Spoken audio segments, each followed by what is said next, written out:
Mais uma vez, boa noite para vocês. Agora nós vamos para um momento que é maravilhoso para nós como cristãos, né? Desfrutarmos, que é o momento da palavra do Senhor, onde nós ouvimos aquilo que Deus tem a nos dizer através da exposição bíblica. E a exposição bíblica, ela é uma das marcas de uma igreja saudável. Então, com isso, nós sabemos. Eu já consegui ver o quanto o Espírito Santo, por meio de uma série de pregação, de exposição bíblica, é saudável para a igreja. Porque não somos nós quem escolhemos o que vamos pregar, mas é o texto quem nos direciona. Então já teve momentos em que eu abordei um texto que era justamente a necessidade da nossa igreja, mas de uma série que eu comecei a pregar, meses antes. Então Deus é quem vai direcionando todas as coisas em nossas vidas. E hoje nós vamos avançar um pouquinho. No domingo passado eu iniciei uma série no livro de Josué. Então nós estudamos os versículos do capítulo 1, de 1 a 9. E hoje nós vamos prosseguir nosso estudo nos versículos 10 até o 18, até o final do capítulo 1. No sermão passado, nós fizemos uma breve introdução a este livro. A gente viu que, a respeito de quem escreveu, que nós não temos definido quem é o autor. Nós vimos que o livro narra Deus cumprindo a promessa de dar a terra prometida ao povo de Israel. E então este povo toma posse, eles conquistam pela fé e pela graça do Senhor a terra prometida. E Josué é o personagem humano principal de todo este processo. Deus se usa de Josué como um personagem central para dar comando e direção para todas essas atividades de conquistar a terra. Então nós vimos que o livro ele não define quem é o autor. E muito provavelmente não foi Josué quem escreveu. Nós nos deparamos com alguns elementos durante a narrativa que deixa claro que, muito provavelmente, este livro foi escrito gerações mais tarde, depois da morte de Josué. Mas, apesar de nós não termos definido quem é o autor, nós temos uma coisa que é muito importante, que isso nós temos certeza. O autor do livro é o próprio Deus. E quando nós olhamos para isso, nós devemos concordar que ele faz parte da revelação bíblica e que nós cremos, portanto, que é um livro inspirado por Deus.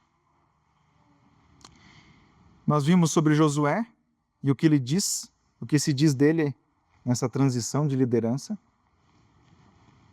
Um guerreiro habilidoso, estrategista em batalhas. Ele era auxiliar de Moisés, submisso à liderança. A exemplo de quando Moisés reuniu alguns dos chefes do povo e o Espírito de Deus foi derramado sobre aqueles líderes do povo, eles foram tomados pelo Espírito e começaram a profetizar. Esse mesmo Espírito de Deus tomou outros 2 dos líderes do povo que não estavam naquela reunião. E lá no meio do arraial de Israel, eles também começaram a profetizar. E Josué foi tomado de um extremo zelo por Moisés. E esse zelo levou ele a querer repreender aqueles homens. Mas Moisés disse para ele: bom seria se todos da casa de Israel profetizassem. Então o zelo que ele tinha por Deus, o zelo que ele tinha pelo seu líder, era algo muito importante, muito bonito de se ver também. Ele acompanhava fielmente Moisés. E também nós vimos que ele dormia na tenda da reunião, que ficava fora do arraial. Era a tenda onde Moisés se reunia com Deus. E ele conversava com Deus face a face. Nós vimos também a respeito da fé, de Josué. Nós não temos um relato do início da vida dele no Egito.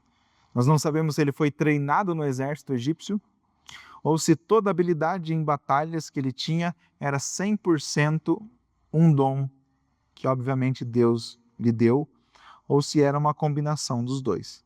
Nós não sabemos qual foi sua postura quando Moisés recebeu a mensagem e os sinais de Deus, e Moisés então comunicou isso ao povo. Nós não sabemos como que foi essa postura de Moisés, mas o que nós sabemos é que a partir da primeira vez em que ele é mencionado em Êxodo 17, ele demonstrou uma fé e um exemplo muito positivo.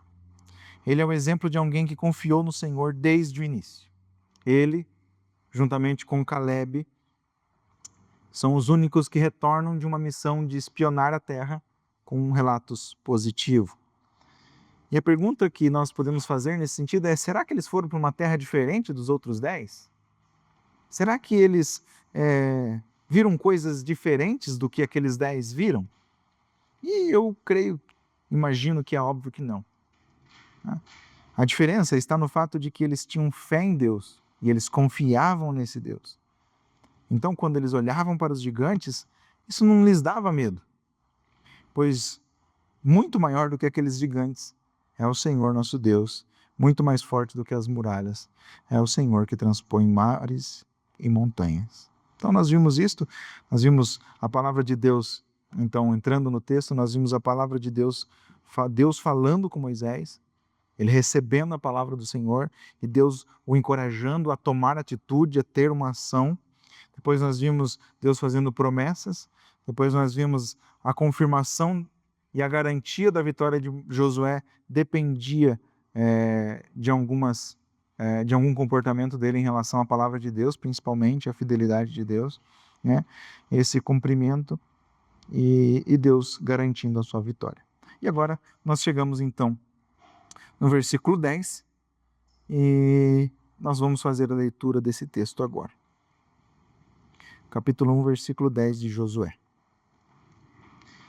Então Josué deu ordens aos chefes do povo, dizendo: passem pelo meio do arraial e ordenem ao povo, dizendo: preparem a comida, porque daqui a 3 dias vocês vão atravessar este Jordão, para que entrem na terra que o Senhor, seu Deus, lhes dá, para que tomem posse dela.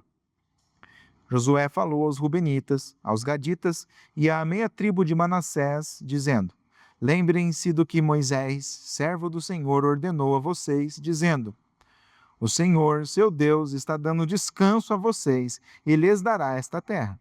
Que as mulheres de vocês, as crianças e o gado fiquem na terra que Moisés lhes deu deste lado do Jordão. Mas vocês, todos os valentes, passarão armados na frente de seus irmãos e os ajudarão, até que o Senhor conceda descanso aos irmãos de vocês, como deu descanso a vocês. E eles também tomem posse da terra que o Senhor, o Deus de vocês, lhes dá. Depois, vocês poderão voltar e tomar posse da terra que Moisés, servo do Senhor, lhes deu por herança, deste lado do Jordão, para o nascente do sol. Eles responderam a Josué: tudo o que você nos ordenou faremos, e aonde quer que você nos enviar, iremos. Como em tudo obedecemos a Moisés, assim obedeceremos a você. Então somente esteja com você o Senhor, seu Deus, como esteve com Moisés. Todo homem que se rebelar contra as ordens que você der e não obedecer às suas palavras, em tudo que você lhes ordenar, será morto. Então somente seja forte e corajoso. Esse é o nosso texto de hoje e nós vemos então a primeira coisa no versículo 10, a atitude obediente de Josué. Após toda aquela dose de exortação que ele recebeu do Senhor, todo aquele encorajamento que Josué recebe, ele não hesita. Agora no versículo 10 ele já demonstra obediência, ele já demonstra força, coragem, e já demonstra também ele assumindo o papel de liderança daquele povo.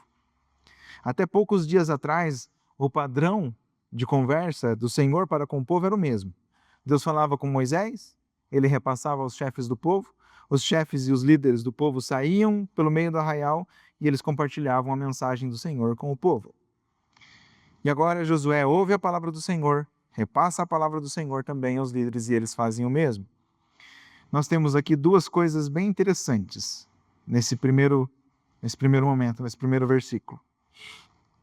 Que é a semelhança do início do ministério de Josué com o ministério de Moisés. E a segunda coisa é o padrão de Deus, que continua o mesmo. Ou seja, ele fala a alguém que repassa a informação e depois eles replicam essa mesma informação ao povo. Então, sobre essa primeira coisa, de que o ministério de Josué e o ministério de Moisés iniciam de forma semelhante, apesar disso, nós temos poucas diferenças que fazem todo o significado. Moisés, ele não tinha um relacionamento com o Senhor na ocasião em que Deus o encontrou no meio daquela sarça de fogo ardente. O Senhor cruzou o caminho dele enquanto ele estava lá pastoreando as ovelhas do sogro dele. E nessa ocasião, Deus estava falando com ele e o enviando de volta para o Egito para libertar o povo de Israel. E aqui nós precisamos lembrar de uma coisa: Moisés havia fugido do Egito. Ele havia feito algo errado, ele temia pela sua vida, então ele fugiu. E agora Deus o enviava de volta para o Egito para poder libertar o povo da escravidão. Então, recebendo a notícia de que Deus o havia escolhido para esta missão, Moisés, quando recebe isso, ele demonstra fraqueza, ele demonstra covardia, ele demonstra timidez, a ponto de que a ira de Deus se acendeu contra ele. O Senhor deu sinais, o Senhor falou o que ele tinha que falar, o Senhor falou qual era o nome pelo qual ele deveria estar se representando. O Senhor fez tudo. Aí no fim ele falou assim: não, escolhe outro. Eu não, escolhe outro. E aí a ira de Deus se acendeu e então ele decide obedecer. Seu relacionamento com o Senhor, com o passar dos dias, com o passar dos meses, foi se intensificando de forma tal que eles conversavam face a face, tal como um amigo conversa com o outro. E depois disto, nós vemos que Moisés aconselhava Josué, durante a jornada, a ser forte e corajoso. Josué, por sua vez, ele aprendeu muito em sua jornada no deserto, em seu serviço ao Senhor nas batalhas e também quando ele auxiliava Moisés. Ele aprendeu muito, de modo que o encorajamento inicial do Senhor foi suficiente para ele obedecer. Ele não deu desculpas, ele não apresentou covardia. Ele estava triste, abatido, ele tinha perdido sua referência, alguém que poderia ser até como um pai para ele, que era Moisés.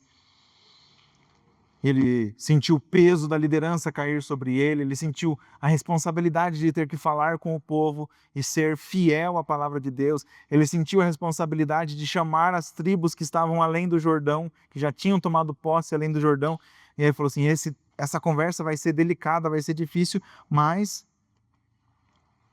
a conversa com Deus, o treinamento dele ao longo do deserto, o relacionamento dele com o Senhor foi suficiente para que quando Deus disse, seja forte e corajoso, ele sabia exatamente o que deveria fazer. Muitas vezes nós não sabemos o que devemos fazer, mas quando Deus nos dá o comando, nós sabemos. E Deus disse para Josué, seja forte e corajoso e atravesse o Jordão. Então ele falou assim, vamos atravessar o Jordão. Não tinha nada mágico, não tinha nada místico, não tinha nada. Vamos atravessar o Jordão. Era só isso. Ao longo do Antigo Testamento e também do Novo Testamento, sobre o padrão da forma como Deus falava com o povo, nós vemos esse padrão em toda a Bíblia. Deus fala a alguém que em obediência replica a informação e essa informação chega ao povo. Hoje em dia nós não temos profetas, nós não temos apóstolos, mas nós temos algo que eles não tinham. A revelação da palavra completa. Eles tinham revelações e inspiração de Deus, mas eles não tinham isso aqui para consultar. Era muito mais difícil para eles, né? Agora nós só precisamos olhar para o que eles, inspirados por Deus e a fidelidade que eles tiveram em registrar a palavra de Deus, nós precisamos olhar para isso. Nós podemos desfrutar de um Espírito Santo que nos encoraja através da leitura da palavra de Deus. Quem aqui nunca foi encorajado, por exemplo, ao pegar um texto para fazer um devocional, para fazer a leitura diária, e de repente o Espírito Santo toma aquele texto e ele fala tão profundamente ao teu coração que te derruba de joelhos? Nós temos esta graça, nós podemos dar graça a Deus. Nós podemos louvar a Ele porque nós temos a sua palavra. E isto é resultado da fidelidade de homens como Josué, por exemplo. Então isto nos ensina uma grande verdade, que nós precisamos ser fiéis e submissos à palavra de Deus na boca dos nossos irmãos. Quando nossos irmãos estiverem professando a palavra de Deus debaixo do temor a Deus, nós precisamos ser fiéis a Deus e submissos à palavra que está na boca deles. Versículo 11, a ordem do Senhor era para cruzar o Jordão. Então havia chegado a hora do descanso, Deus havia preparado a terra para isto, e a primeira coisa que eles lembram é a travessia das águas que aconteceu quando eles saíram às pressas do Egito. Então, quando eles saíram correndo do Egito, eles não, eles tiveram que ajuntar as coisas correndo e levar, e o povo do Egito estava empurrando eles para fora, e eles foram pegando o que tinha, os suprimentos que tinha e tal. Mas agora, nessa segunda travessia, a primeira foi no Mar Vermelho, nessa segunda travessia, eles têm tempo de 3 dias para preparar os suprimentos, né? E eles não precisam sair às pressas, eles podem preparar suas provisões com calma.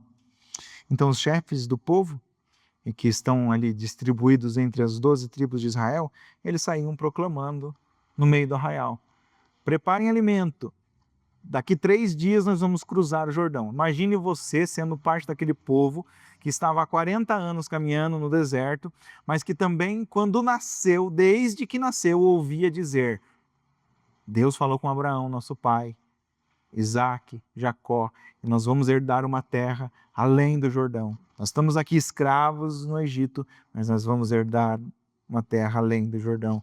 Nós estamos andando aqui no deserto agora, mas nós vamos herdar uma terra além do Jordão. Isso te lembra uma coisa? Nós aqui, nesse deserto, nós vamos herdar uma terra.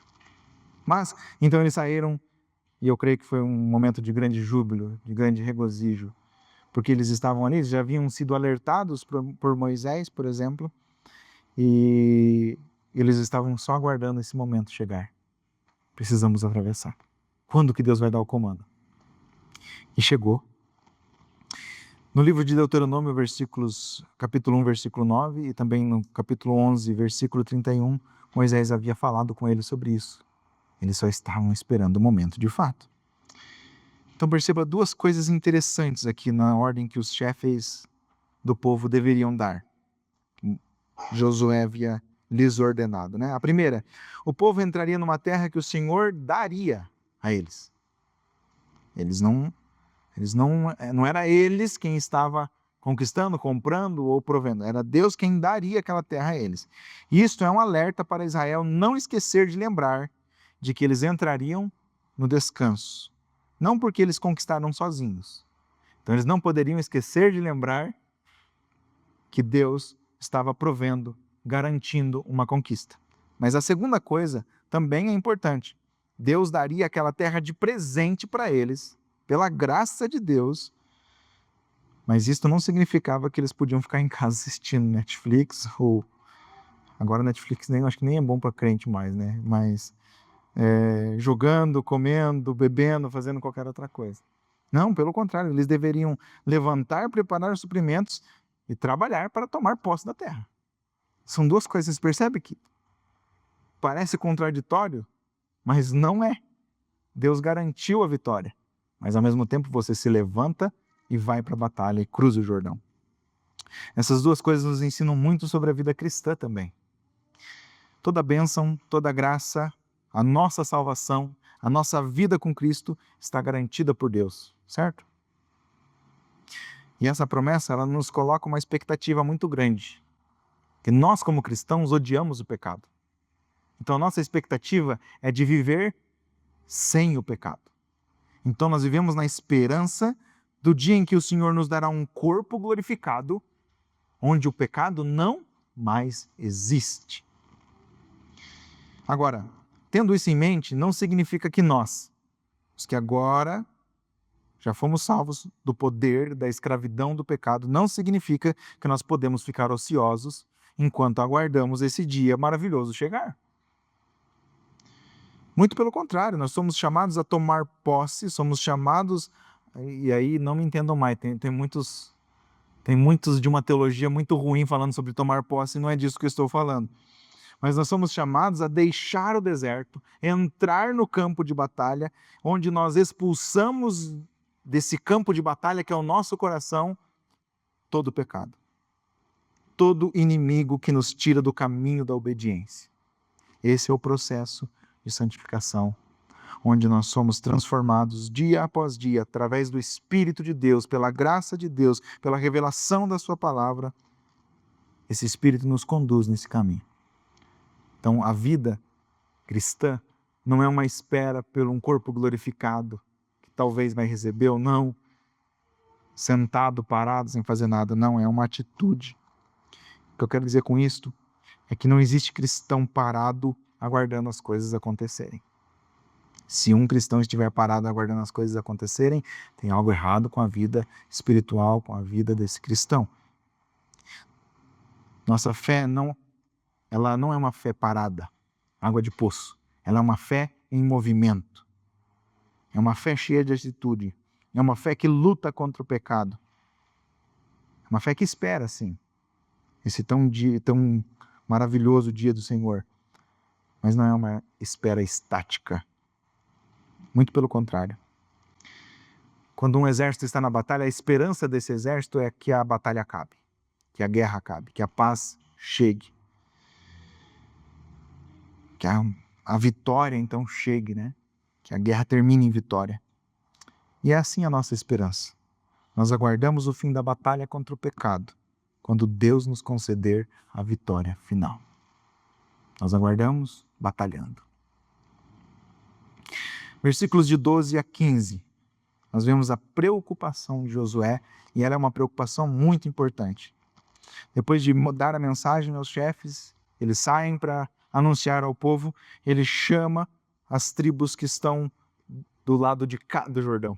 Então imagine que nós estamos contando a história, nós estamos olhando para a história, nós ainda não atravessamos o Jordão, então nós estamos do lado de cá do Jordão. É as tribos que depois foram chamadas das Transjordânia, né? Quem são essas tribos? Os Rubenitas, os Gaditas e a meia tribo de Manassés. E eles decidiram, então, ficar do lado de cá do Jordão e não tomar posse da herança dentro dos limites da terra que Deus havia pré-determinado. Então, notem que não foi um homem quem escolheu qual seria a terra. Foi Deus que disse. E a tua terra vai daqui até lá. E daqui até lá. Atitude, enfim. Pega lá a bússola lá e o Senhor colocou tudo, os limites da terra. Mas eles falaram assim, não, nós queremos ficar desse lado. E quando foi que eles, então, decidiram não entrar na terra prometida? Tá? Para entender isso, nós vamos voltar um pouco. Números, capítulo 31 e 32. No capítulo 31, Deus dá ordem a Moisés, pela última vez, para liderar Israel numa batalha contra os midianitas. E após a vitória de Israel sobre os midianitas, então os filhos de Ruben, os rubenitas, os filhos de Gade, os gaditas, e a meia tribo de Manassés, ficou fácil, né? Meia tribo de Manassés, não precisamos falar manassetitas. Usando seus chapéus de couro, suas botas de couro, verdadeiros boiadeiros, eles chegam para Moisés e falam assim, olha, nossa, foi lá pro final. Aqui. Então eles chegam para Moisés e eles falam assim, essa terra que nós acabamos de vencer dos midianitas, ela é uma terra boa para gado. Então, nós somos homens de gado. Então, nos permita habitar aqui, nesse lugar, na terra de Midian. Aí Moisés, ele fica muito nervoso, ele fica muito bravo. Só que se você olhar o padrão, eu já vi isso uma vez nas Escrituras, de alguém olhar para a terra e falar assim, olha, esse lugar aqui é bom. Vocês lembram? Quando Abraão teve com os pastores do rebanho de Abraão brigando com os pastores do rebanho de Ló. E ele falou assim: Ló, meu sobrinho, é o seguinte, não vamos deixar que isso gere uma contenda entre nós. Então nós vamos continuar amigos, só que para evitar a contenda, escolha a terra para onde você vai. Se você for para a esquerda, eu vou. Se você for para a esquerda, eu vou para a direita. Se você for para a direita, eu vou para a esquerda. E assim por diante. Aí ele olhou as campinas de Sodoma e Gomorra, que eram férteis. E ele falou: eu vou para lá. E ele foi para lá. O desenrolar da história é de que não era o melhor lugar para ele. E aqui nós temos também 2 tribos e meias olhando com os próprios olhos aquilo que era bom para eles. Vamos ver como Moisés encarou essa proposta? Números 32, versículos de 6 a 15.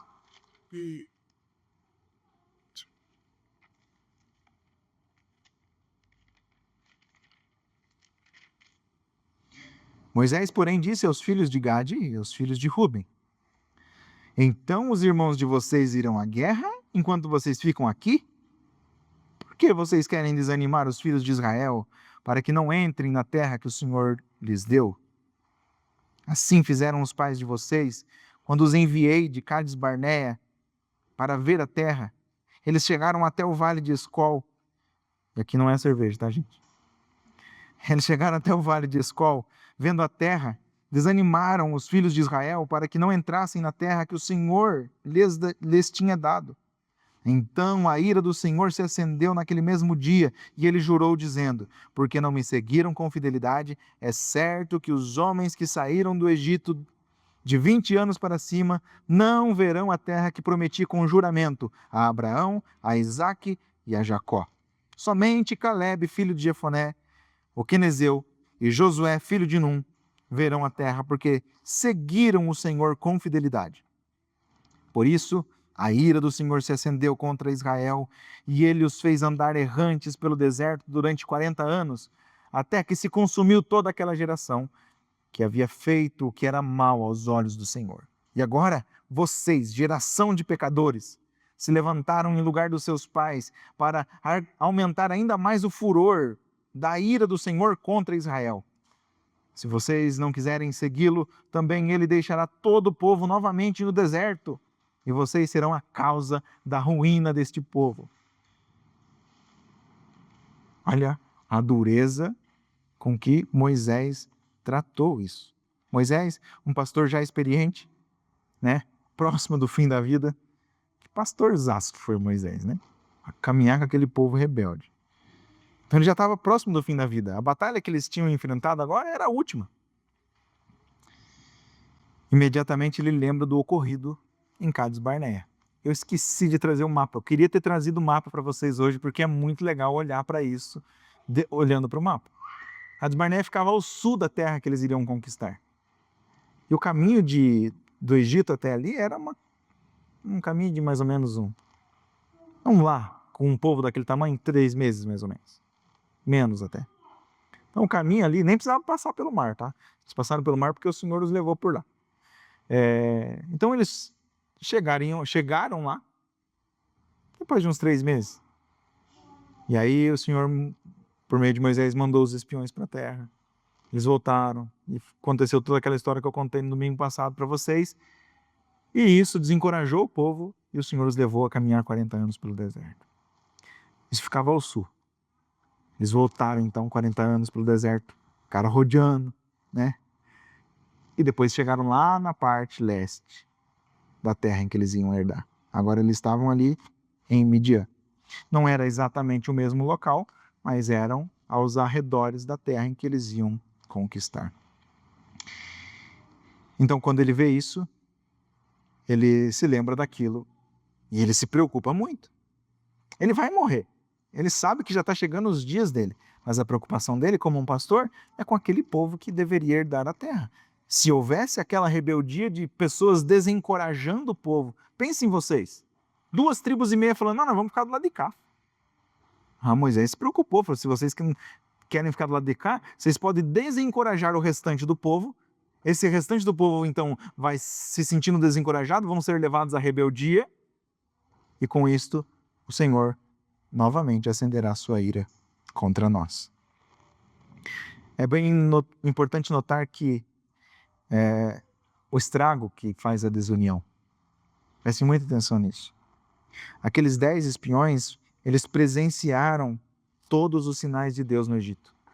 Os 10 espiões que voltaram pela primeira vez com notícias da terra, eles presenciaram Deus derrotando a nação do Egito, aquela nação pagã. Eles atravessaram o Mar Vermelho em seco. Eles beberam da água que era amarga e foi transformada em água doce. Eles viram a rocha jorrar água. Eles viram a nuvem que os guiava de dia, como uma sombra para protegê-los do calor do deserto.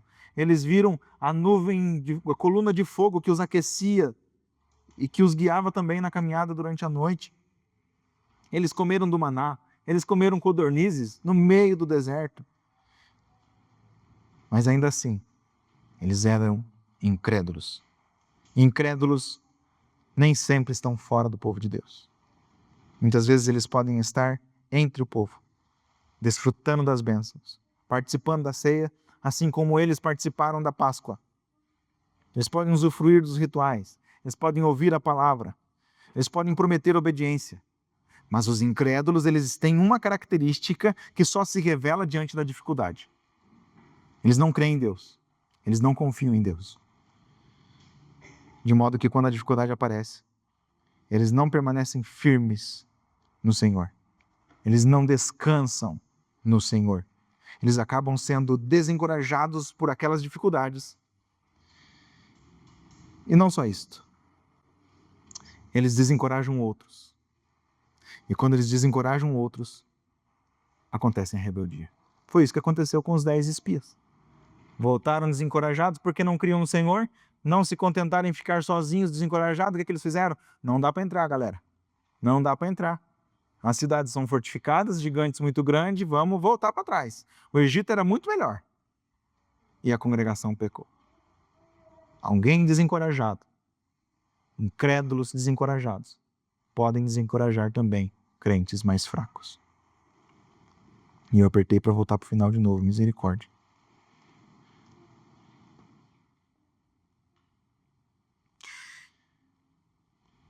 Diante disto, nós temos dois que não estavam desencorajados. 2 que foram fiéis. Josué e Caleb. E eles acreditavam em Deus independente das circunstâncias. E um crente, ele acredita em Deus independente das circunstâncias. Independente do que dizem, nós devemos estar confiados. Nós devemos estar descansados no Senhor. As dificuldades, elas podem ser gigantescas. As dificuldades podem ser tão grandes que nós não enxergamos como resolver, nem aonde tem uma solução. Mas aqueles que estão confiados no Senhor, é igual Josué e Caleb.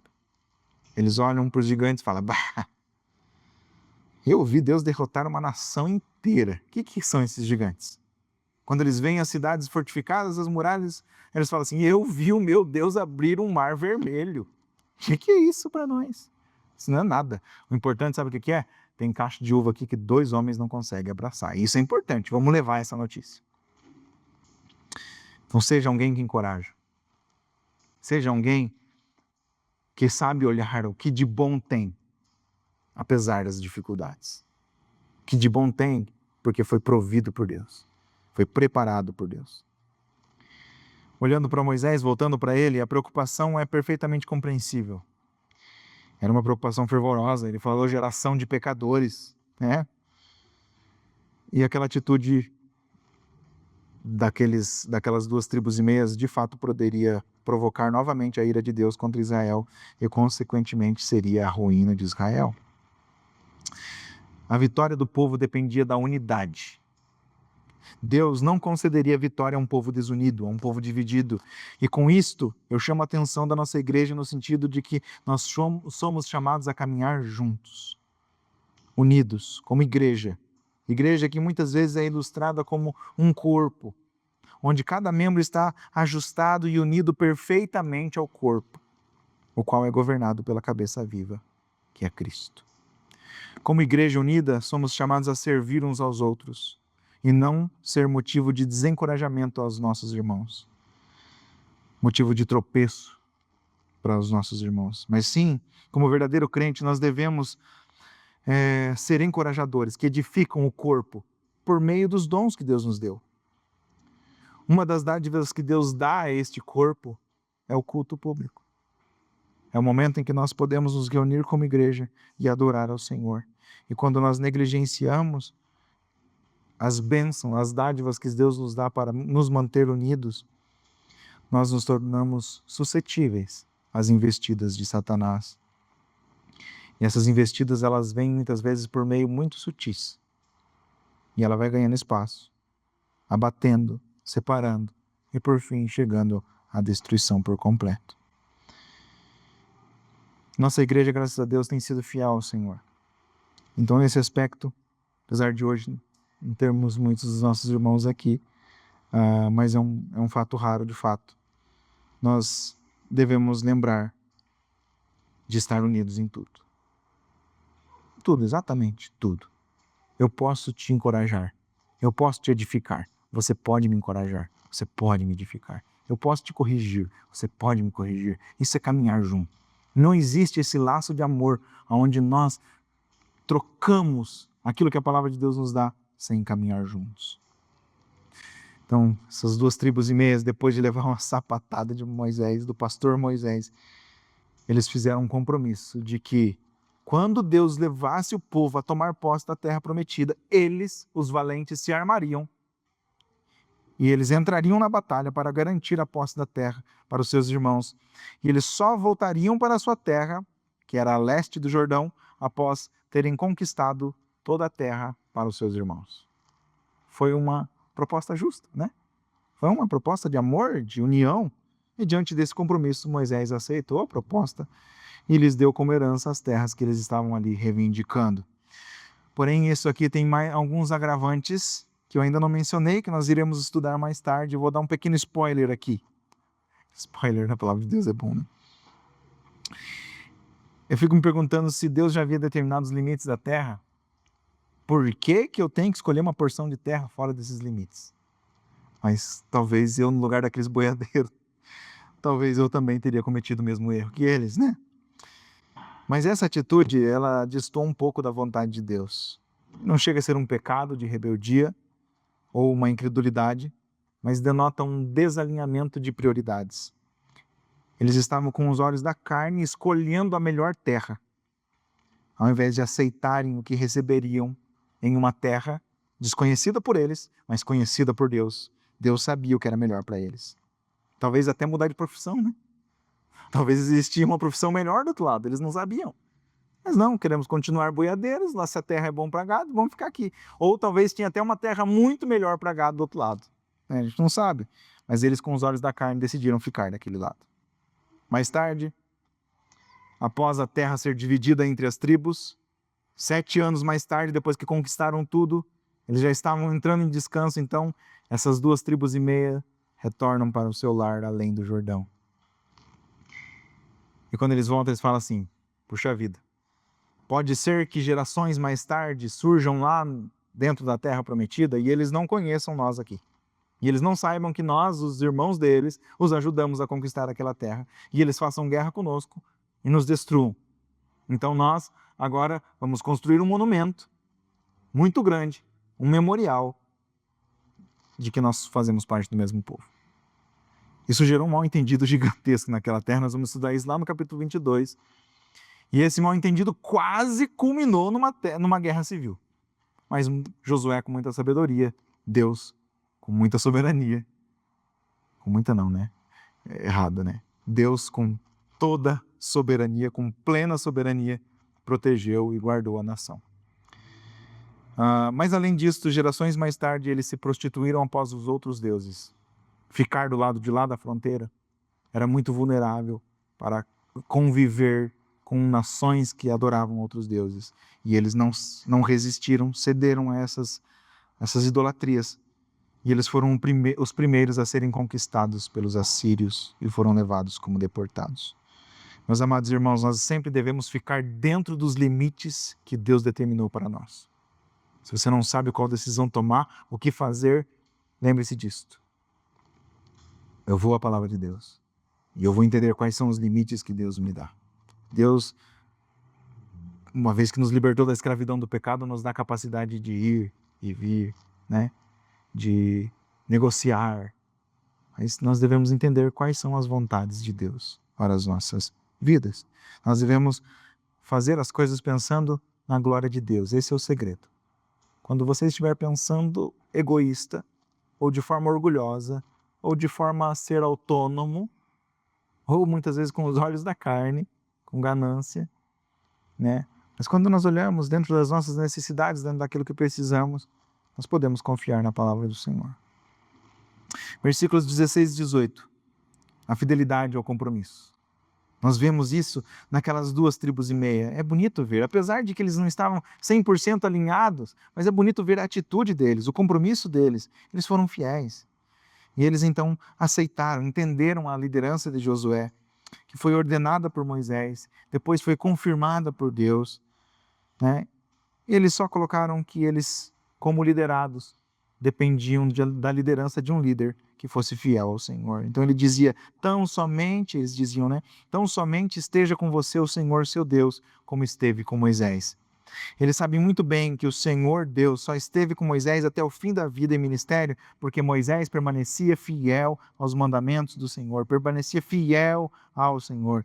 E eles sabiam que Deus havia escolhido Josué porque durante já a peregrinação, Josué era fiel ao Senhor. Josué era alguém que aceitava as ordens de Deus sem restrição.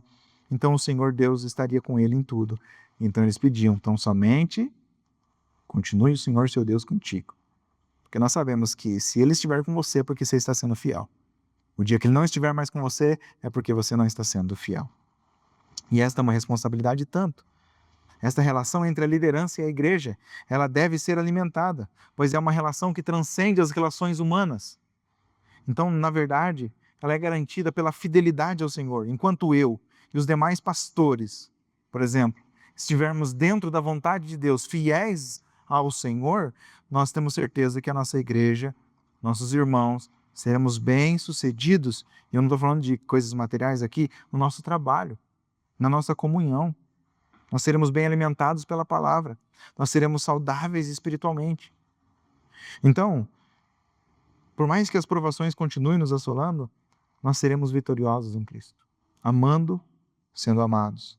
Perdoando, sendo perdoados. Ensinando e sendo ensinados. Essas 2,5 tribos prometeram ser fiéis contra toda a rebelião. E eles, de fato, cumpriram aquilo. Então é muito importante nós entendermos, pois nós iremos nos deparar com muitos encorajamentos na palavra de Deus. E esses encorajamentos, eles não evocam uma coisa individual, pessoal. Mas mesmo que sejam algo pessoal, ele tem um fim coletivo, que é a glória de Deus, manifestada através da obediência e da comunhão da igreja. Portanto, esse comando para ser forte e corajoso não tem como objetivo buscar em si mesmo força e coragem de que precisa, mas é responder com fé. Por fim, aqui, Josué recebe a mesma exortação. A exortação que Moisés lhe havia dado, que o Senhor lhe havia dado, e agora eles, as 2,5 tribos, como seus irmãos, também lhe dão. Seja forte e corajoso. Então vamos para algumas aplicações finais aqui de todo esse capítulo, de todo esse trecho que nós lemos. Eu quero reforçar que Deus encoraja Josué a ser forte e corajoso, e isso não significa dizer que ele precisava ser forte e corajoso em si mesmo. Mas que em resposta à fé que ele professava ter em Deus, ele pode ser forte e corajoso em todas as suas batalhas. Isso é muito importante de nós entendermos, pois nós iremos nos deparar com muitos encorajamentos na palavra de Deus. E muitos desses encorajamentos nos convocam a ter uma certa atitude. Então, nesses momentos, nós precisamos lembrar que nossa fé em Jesus Cristo, nosso Senhor, esta fé é que nos leva à atitude. É ela quem nos coloca em movimento. É ela quem nos dá direção. É ela que nos leva em direção contrária à vontade do mundo e favorável à vontade de Deus. Agora, eu estou certo de que com o leão da tribo de Judá, nosso Senhor e Salvador Jesus Cristo, nós podemos encontrar força e coragem necessária para qualquer tarefa que Deus nos deu. Deus deu uma tarefa para Josué, Deus deu uma tarefa para Israel, Deus nos dá uma tarefa de ser fiéis, de testemunhar o seu nome, de impactar o mundo com o nome de Cristo Jesus. Nesse primeiro capítulo, o Espírito Santo nos exorta a praticar fé em Cristo como fonte de força. Ele é a nossa fonte, evitando o foco no sucesso material, mas priorizando a missão espiritual. E agora eu quero que vocês prestem muita atenção ao que eu vou dizer. É importante saber que o encorajamento de Deus a Josué foi um encorajamento pessoal, mas com um fim coletivo. Deus encoraja Josué a ser forte e corajoso porque o próprio Deus estaria trabalhando para dar descanso a Israel. Deixa eu voltar aqui que eu apertei o dedo de novo no lugar errado. Aqui. Mas nós não devemos ter as promessas e encorajamentos que nós recebemos da palavra como algo somente individual. Então, por exemplo, em relação à sua vida acadêmica, sua vida profissional, sua vida financeira, sua vida pública, nós não devemos ter as promessas de Deus somente nesse campo, que nós vamos ser bem-sucedidos nesse campo. É preciso entender que a nossa vida como um todo exige fé. E aqui eu quero que vocês prestem atenção. Como verdadeiros filhos de Deus por Jesus Cristo, nossa vida como um todo será reflexo dessa nossa fé. Crianças, prestem bastante atenção agora que daqui a pouco vai chegar o momento de vocês, tá bom? Primeiro eu vou falar aqui com os homens. Tá? Nós precisamos entender com urgência as nossas prioridades. Nós precisamos ser um marido bíblico, motivado pela fé. Nós precisamos trabalhar para a glória do Senhor, motivados pela fé. Nós precisamos governar bem o nosso lar, motivado pela fé. Fé em movimento. De forma que tudo isto culmine na glória do Senhor. Deus será glorificado quando a sua esposa e seus filhos forem protegidos.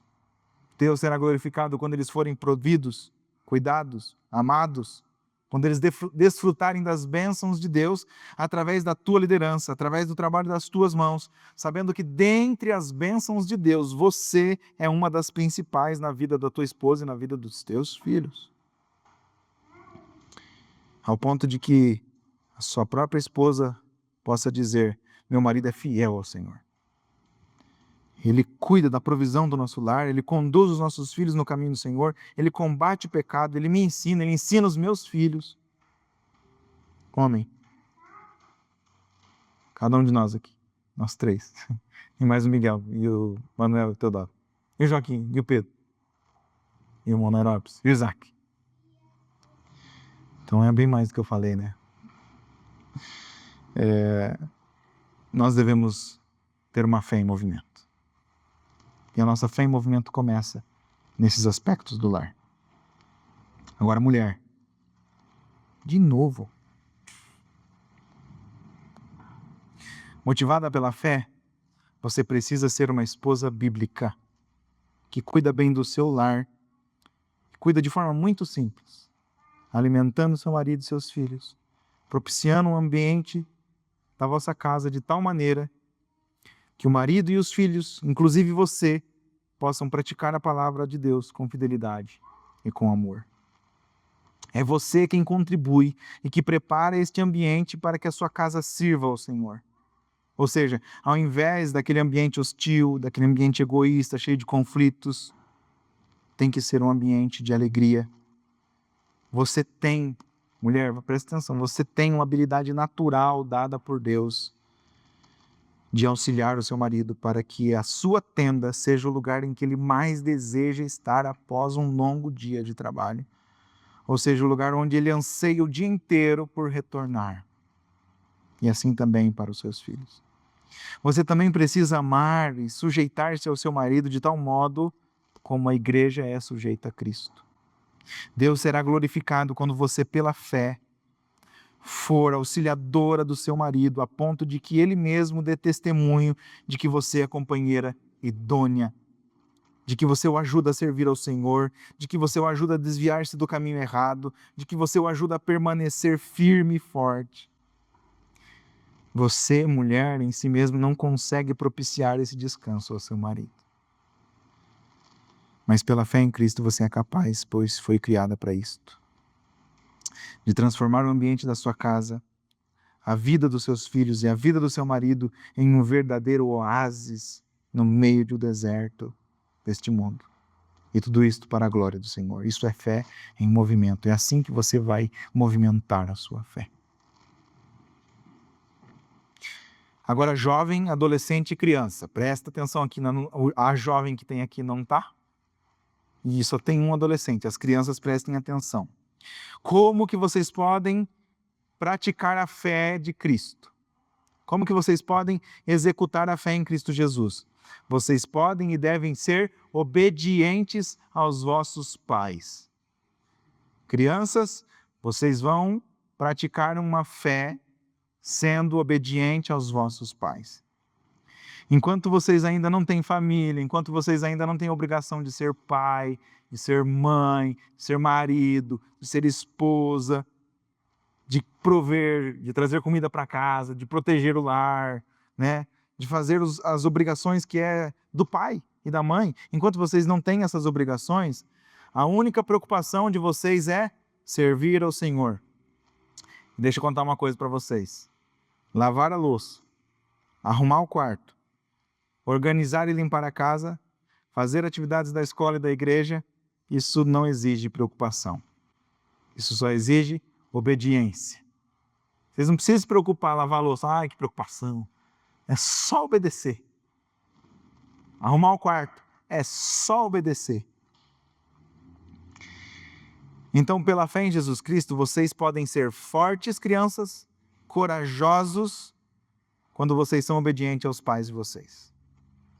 O mundo que nós vivemos hoje, os filhos não obedecem mais os pais. Manuel, olha para mim aqui, cara. Estou falando com você.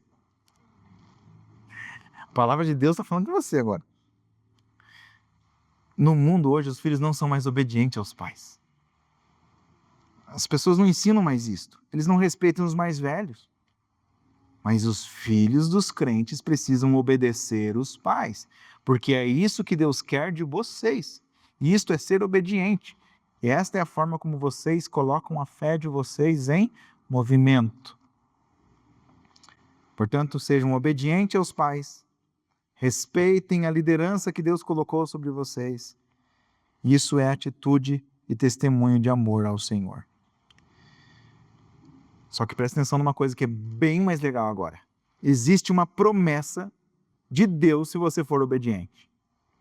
Se você for obediente, se você honrar o pai e a mãe, você estará agindo como um justo, obedecendo um dos 10 mandamentos, e a promessa que está escrito lá em Efésios se estende a vocês. Vamos abrir Efésios 6 rapidinho? Nós lemos hoje já. Vocês prestaram atenção? Efésios, capítulo 6.